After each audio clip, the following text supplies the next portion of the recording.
이 피임약, 야즈가 무조건 나쁘다고 볼 수는 없는데 대부분의 환자분들은 이 야즈라는 약이 좀 세다, 나랑 안 맞는 것 같다, 소화가 안 되고 메스껍다, 어지럽다 이런 표현을 많이 들었거든요. 이 피임약으로 생리를 유발하는 것은 말 그대로 가짜 생리를 매달시키는 것일 뿐 참다운 한의원. 안녕하세요. 진심 어린 공감으로 몸과 마음을 치유하는 참다운 한의원 한방부인과 전문의 박영애 원장입니다. 구독, 좋아요, 알람 설정까지 부탁드립니다. 오늘은 다낭성 난소 증후군에 대해서 말씀드리겠습니다. 여러분 질병명 중에서 증후군이라는 명 들어보셨나요? 이름? 증후군이라는 것은 면밀히 말하면 질병은 아닙니다. 증후군이라는 거는 증상의 조합을 증후군이라고 하거든요. 다낭성 난소 증후군은 불규칙적인 생리 또는 무월경, 그리고 다모증, 여드름, 체중 증가 이런 증상들의 조합을 다낭성 난소 증후군이라 하고요. 진단은 산부인과에서 초음파로 난소를 관찰했을 때 원래는 난소에 난자들이 작은 것들이 몇 개만 보이고 하나의 난포가 점점점 자라서 2.4cm 정도 되었을 때 팍 터지면서 난자가 배출되는 것을 배란이라고 합니다. 그런데 다낭성 난소 증후군은 이 배란이 원활하게 되지 않기 때문에 크다란 난포들이 여러 개 보입니다. 그래서 초음파상에 9개씩, 15개씩 이런 난포들이 관찰되기 때문에 그것을 다낭성이라고 부르고 다낭성 난소 증후군, 다낭성 난포 증후군이라고 이렇게 진단을 내립니다. 또 이제 호르몬이 자극만 되지 배란이 되지 않기 때문에 그 호르몬 수치로도 진단을 내릴 수가 있는데 확진은 사실 초음파상의 그런 보여지는 모습보다는 호르몬 수치로 확진을 내리는 것이 맞고요. 다낭성 난소 증후군을 갖고 있는 환자들 중에서 한 70% 정도는 비만을 동반하고 있습니다. 근데 살이 쪄서 다낭성 난소가 되는 것인지 다낭성 난소가 있어서 살이 찌는 것인지에 대해서는 닭이 먼저냐 계란이 먼저냐와 같습니다. 살이 찌면 다낭성 난소가 될 수 있고요. 다낭성 난소 증후군을 갖고 있는 사람은 또 살이 찌기 쉽고 잘 안 빠집니다. 왜냐하면 인슐린 저항성이 생기기 때문인데요. 그래서 남들처럼 똑같이 적게 먹고 운동을 해도 살이 잘 안 빠지는 결과를 초래합니다. 보통 산부인과에서는 야즈라는 피임약을 처방하고요.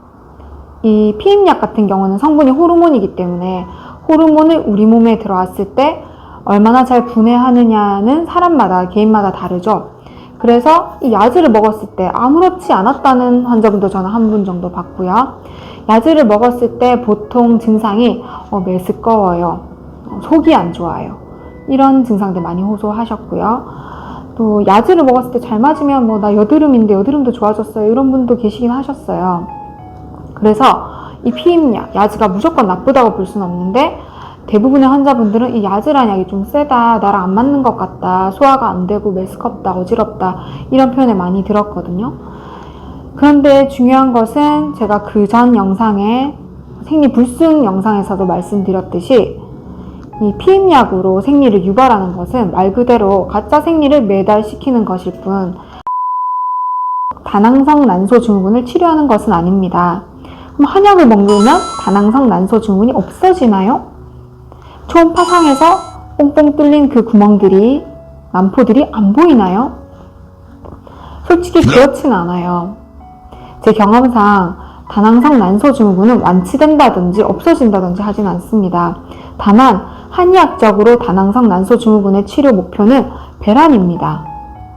이 다낭성 난소 증후군의 문제점은 배란이 되지 않아서 임신에도 영향을 줄 수 있고 또 자궁내막이 배출이 되지 않으니까 두꺼워져서 자궁내막 증식증이 될 수도 있고 자궁내막 증식증 중에 극히 일부는 자궁내막암이 될 수도 있고 이런 게 문제가 되기 때문에 치료를 하는 것이지 결국 배란이 되도록 도와주는 한의학적인 치료를 했을 때는 다낭성 난소 증후군이 치료가 된 거라고 볼 수 있습니다. 호전이 되는 거죠, 증상이. 그래서 목표를 만약에 6개월에 한번, 1년에 한번 생리를 하셨다면, 1년 내내 생리를 안 하셨다면 한 두세 달에 한 번은 생리를 한다. 그게 배란으로 이루어진 내가 스스로 하는 생리다. 그러면 이건 치료라고 저는 보거든요. 그래서 한의학적인 치료는 이 배란이 될 수 있는 치료인데, 이 환자분이 살이 많이 찌셨다면, 비만이라면 뭐 한 5kg 정도 빼면 돼요, 경도 비만이에요 이러면 다이어트를 하지 않지만, 비만이라면 다이어트부터 하는 것이 이제 치료입니다. 그래서 다이어트만 했는데도 다낭성 난소 증후군의 증상 자체가 좋아져서, 이 불규칙성이 좋아져서 생리를 좀 더 주기가 길어졌던 것이 단축돼서 두세 달에 한 번 하던 분이 한 달에 한 번 한다든지, 6개월에 한 번 하던 분이 2달에 한 번씩은 한다든지, 이렇게 되면 더 이상 치료를 안 하셔도 되는 거예요. 그런데 다이어트를 어느 정도 했는데도 교정이 안 된다면, 이 자궁 난소의 기능을 이제 목표로 해서 기능을 높여주고, 이분 몸속에 있는 습담, 노폐물 이런 부분들을 배출을 시켜주고, 스트레스가 있다면 그 스트레스를 풀어주는, 기운에 뭉친 것을 풀어주는 약재, 그리고 어혈, 피가 순환이 잘 안 돼서 뭉쳐 있다면 그 어혈을 내보내주는 약재를 처방을 해서 이 환자분이 본인 힘으로 배란을 할 수 있도록 치료를 하고, 거기에 침, 약침, 뜸, 그리고 신부열, 응분 치료를 통해서 좀 더 배란을 잘 할 수 있도록 하는 것이 이 한의학적 치료의 목적이라고 볼 수 있습니다. 그래서 다낭성 난소 증후군을 진단받으셨다면 일단 인바디를 하셔서 내가 표준 체지방률 25% 회복하는 것이 먼저고요. 혼자서 잘 안 된다면은 이 다이어트를 도와주는 한약의 힘을 이제 좀 도움을 받으셔도 좋고, 내가 그런 것이 없고 나는 마른 체중이다, 나는 체중이 정상이다, 그런데도 다낭성 난소 증후군이다 하면 이 자궁 난소, 난소의 배란 기능의 포인트를 잡고 치료를 받으시면 되겠습니다.